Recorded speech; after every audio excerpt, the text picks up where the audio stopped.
యువకుడు, ఉత్సాహవంతుడు, శక్తి గలవాడు. అతను ఈ గ్రామాన్ని అభివృద్ధి పదంలో నడిపిస్తాడని చెప్పి నేను భావిస్తా ఉన్నాను. అందుకు పార్లమెంటు సభ్యునిగా రఘువీరెడ్డి గారు, శాసనసభ్యులుగా జేవీరెడ్డి గారి అండదండలతో, వారి సహకారంతో ఈ గ్రామాన్ని అభివృద్ధి పదంలోకి తీసుకెళ్తాడని, గ్రామ మౌలిక వసతుల కల్పనకు కృషి చేస్తారని చెప్పి భావిస్తా ఉన్నాం.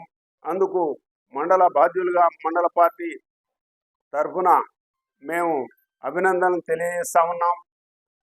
రాము గారి తండ్రి కూడా ఈ గ్రామానికి అనేక రకాలుగా సేవలు అందించిన విషయం గ్రామ ప్రజలందరికీ, మండల ప్రజలకు కూడా తెలుసు.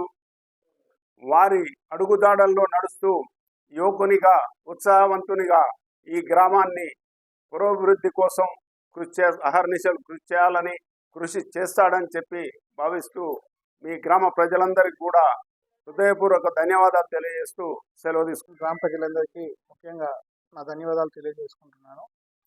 నన్ను నా మీద నమ్మకం ఉంచి నాకు ఇంత మెజారిటీ ఇచ్చినందుకు మా గ్రామ ప్రజలందరికీ నేను మనస్ఫూర్తిగా తెలియజేస్తూ, నాపై ఉంచిన నమ్మకాన్ని ఎట్టి పరిస్థితుల్లో పోగొట్టుకోకుండా అందరికీ అందుబాటులో ఉండి అన్ని విధాల గ్రామాభివృద్ధికి సహకరిస్తానని మాటిస్తున్నాను.